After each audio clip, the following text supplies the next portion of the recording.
참 성화의 표준. 성화는 하나님의 뜻에 순종할 때만 얻어진다. 여호와의 율법을 고의적으로 짓밟고 있는 많은 사람들이 마음의 성결과 생애의 성화를 주장한다. 그러나 그들은 하나님이나 그분의 율법에 관한 구원의 지식을 갖고 있지 않다. 그들은 큰 반역자의 대열에 서 있다. 그는 하늘과 땅에 있는 하나님의 정부의 기초가 되는 하나님의 율법을 대적하고 있다. 이 사람들은 하나님의 거룩한 율법을 무효화시키려고 애써온 그들의 길수가 한 것과 동일한 일을 하고 있다. 계명을 어기는 자는 아무도 하늘에 들어가도록 허락될 수 없다. 왜냐하면 한때 순결하고 고상한 덮는 그룹이었던 그가 하나님의 정부를 반역함으로 쫓겨났기 때문이다. 많은 사람들에게 있어서 성화는 다만 독선에 불과하다. 그럼에도 불구하고 그들은 예수님이 그들의 구주요 성화시키는 분이라고 담대하게 주장한다. 이 얼마나 큰 기만인가.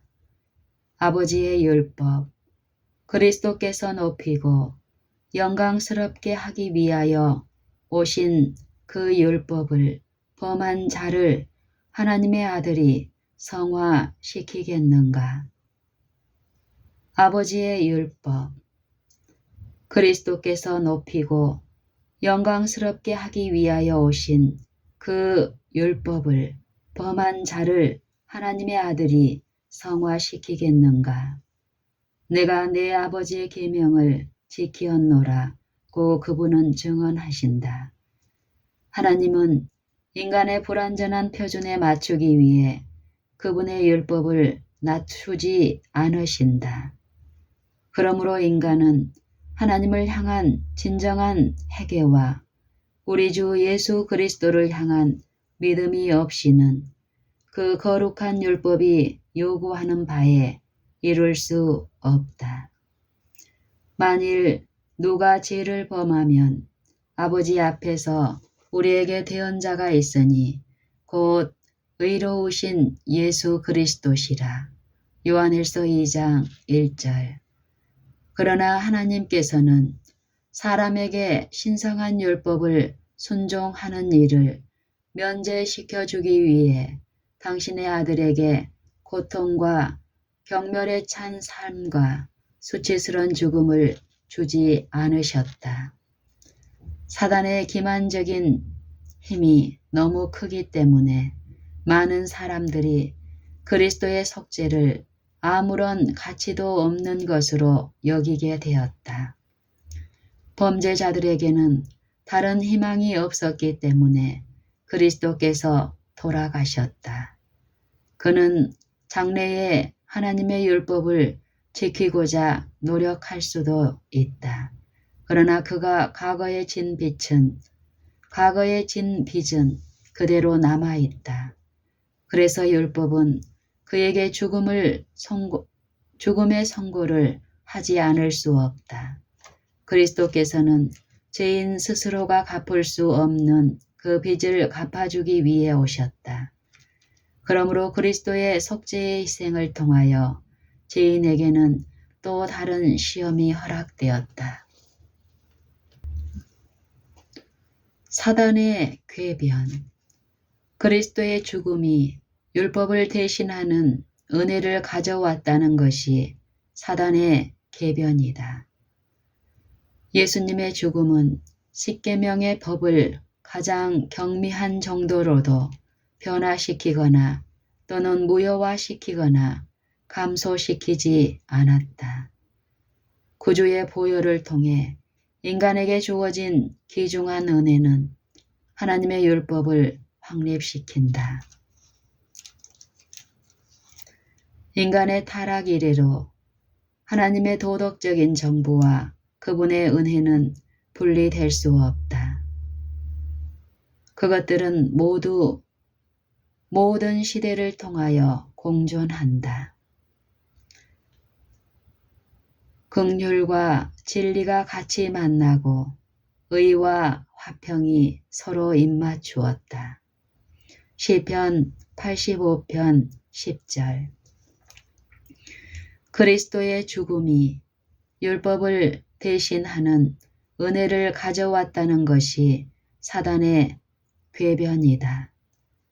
예수님의 죽음은 십계명의 법을 가장 경미한 정도로도 변화시키거나 또는 무효화시키거나 감소시키지 않았다. 구주의 보혈을 통해 인간에게 주어진 귀중한 은혜는 하나님의 율법을 확립시킨다. 인간의 타락 이래로 하나님의 도덕적인 정부와 그분의 은혜는 분리될 수 없다. 그것들은 모든 시대를 통하여 공존한다. 긍휼과 진리가 같이 만나고 의와 화평이 서로 입맞추었다. 시편 85편 10절.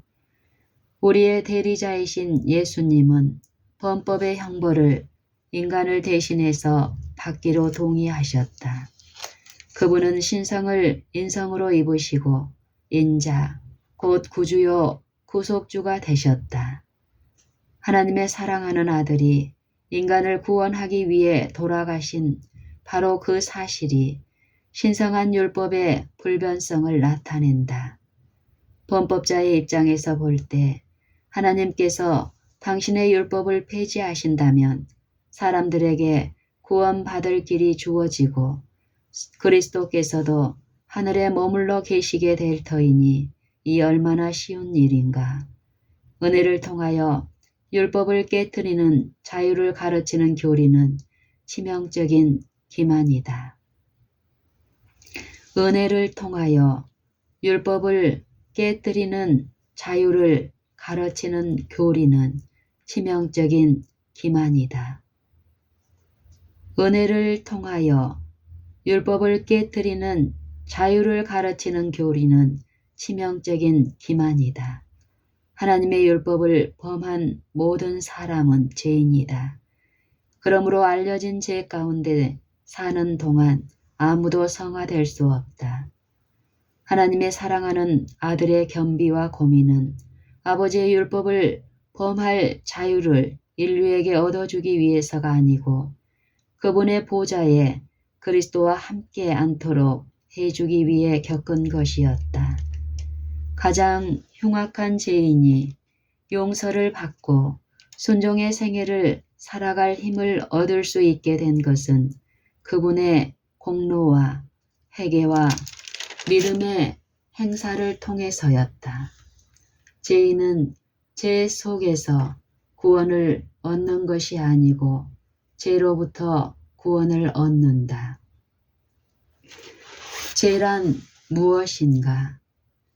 죄인이 그리스도께로 나아오고자 하는 욕망을 느끼기 전에 먼저 죄를 깨달아야 한다.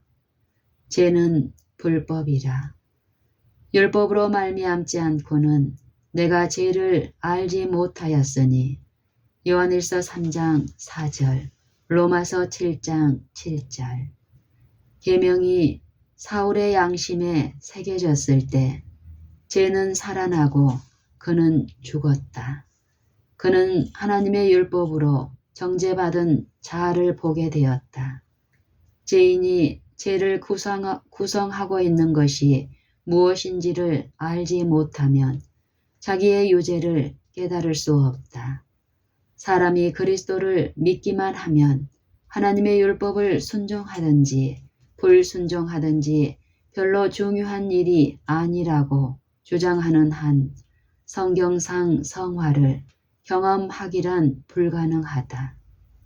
하나님의 율법을 지킨다고 공언하면서 여전히 마음으로는 죄악에 탐닉되어 있는 자들은 참된 증인에 의해 정죄를 받는다. 그들은 진리의 지식에 부유하다고 주장한다. 그러나 그들은 진리의 거룩한 원리와 조화를 이루지 못하고 있다. 그 진리는 그들의 삶을 성화시키지 못한다. 하나님의 말씀은 계명을 지킨다고 공언하는 자의 생활이 그의 믿음과 모순되는 것을 눈 멀고 곤고하고 가난하고 벌거벗었다고 선언한다. 하나님의 율법은 그 모습 그대로 인간을 완전히 반사하여 그에게 정확한 모습을 보여주는 거울이다. 어떤 사람들은 그 묘사를 예면하고 잊어버릴 것이다. 그런가 하면 다른 사람들은 율법에 대하여 독설적인 말을 하고 마치 그렇게 하는 것이 그들의 품성의 결함을 치료하는 것인 양 행동한다. 율법에 의해 정죄의 선고를 받는 또 다른 사람들은 그들의 범죄를 회개하고 그리스도의 공로를 믿는 믿음을 통하여 그리스도인의 품성을 완성할 것이다. 그들이 거절하는 빛에 의해 정죄의 선고를 받음. 온 세상은 거절하는 빛에 의해 정죄의 선고를 받음. 온 세상은 하나님께서 보실 때 그분의 율법을 범하는 죄를 짓고 있다. 절대 다수가 계속해서 범죄할 것이며 하나님과 원수가 될 것이므로 어느 누구도 스스로 죄 없다 하거나 순종하고 있다고 할 근거가 없다. 피상적인 관찰자에게는 본성적으로 얌전한 사람들, 교육을 받고 세련된 사람들이 생활에 완전한 것처럼 보일 수도 있다. 사람은 외모를 보거니와 나 여호와는 중심을 보느니라. 사무엘상 16장 7절. 생명을 주는 하나님의 말씀의 진리가 양심에 제시되었을 때 그것을 슬기롭게 받아들여 성실하게 생활에 실천하지 않으면 아무도 하늘나라를 볼 수 없다. 어떤 사람들은 신기로움 때문에 그 진리에 대해 매력을 갖지만 하나님의 말씀으로 받아들이지는 않는다. 그들 앞에 빛이 주어질 때 그것을 받아들이지 않는 자들은 그것에 의해 정죄의 선고를 받을 것이다. 이 땅 위의 모든 회중 가운데는 구원에 줄이고 목말라 하면서 만족을 얻지 못하는 영혼들이 있다. 밤낮으로 그들의 마음은 내가 무엇을 얻기 위해, 내가 구원을 얻기 위해 무엇을 할 것인가 하는 짐에 눌려 있다. 밤낮으로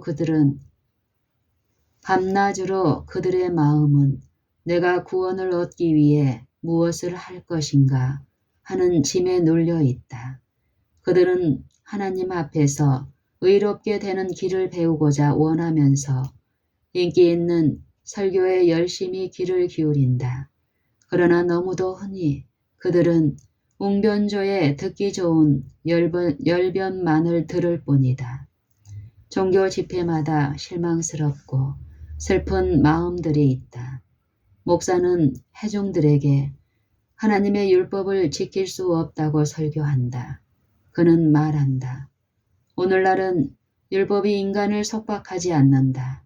그대들은 그리스도를 믿어야 한다. 그분께서 그대들을 구원해 주실 것이다. 믿기만 하라. 그리하여 목사는 감정을 그들의 표준으로 삼도록 가르치고 지적인 믿음을 그들에게 주지 않는다. 그는 매우 진실한 것처럼 공언할 것이다. 그러나 그는 번민하는 양심을 거짓 희망으로 진정시키고자 노력하고 있다. 당의를 입힌 영적 독소. 많은 사람들은 하나님의 율법을 거절하면서도 그들이 그리스도를 믿는다고 고백하기 때문에 하늘 가는 길로 가고 있다고 생각하도록 지도받는다. 그러나 그들은 하늘 대신에 멸망으로 가는 길을 가고 있었다는 것을 마침내 발견할 것이다. 영적인 독소는 성화의 교리로 당의가 입혀져 사람들에게 주어졌다.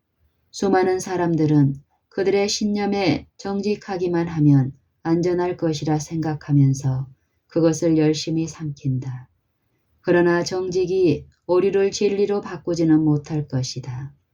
사람이 독을 음식이라 생각하고 삼킬 수 있다. 그러나 그의 순진이 그 독성에서 그를 구해내지 못할 것이다. 하나님께서는 당신의 말씀을 우리의 안내자가 되도록 주셨다. 그리스도께서는 너희가 성경에서 영생을 얻는 줄 생각하고 성경을 상고하거니와 이 성경이 곧 내게 대하여 증거하는 것이로다 라고 말씀하셨다. 요한복음 5장 39절. 그분은 제자들을 위하여 저희를 진리로 거룩하게 하옵소서. 아버지의 말씀은 진리니이다 라고 기도하셨다. 요한복음 17장 17절. 바울은 나도 나사렛 예수의 이름을 대적하여 범사를 행하여야 될 줄 스스로 생각하고 라고 말한다. 사도행전 26장 9절. 그러나 이 신념이 그의 길을 바르게 만들지 못했다. 바울이 예수 그리스도의 복음을 받아들였을 때 복음이 그를 새로운 피조물이 되게 했다. 그는 변화되었다. 그의 심령 속에 새겨진 진리가 그리스도를 따르는 자로서의 믿음과 용기를 그에게 주었기 때문에 그는 어떠한 반대에도 요동치 않았고 어떠한 시련에도 위축되지 않았다.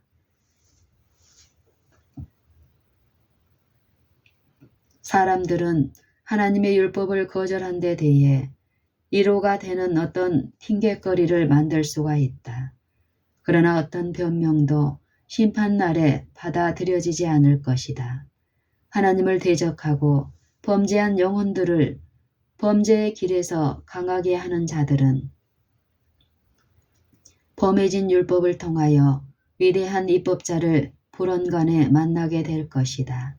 하나님의 복수의 날, 맹렬한 그분의 진노의 날이 다가온다. 누가 주의 오시는 날을 견딜 수 있으리요.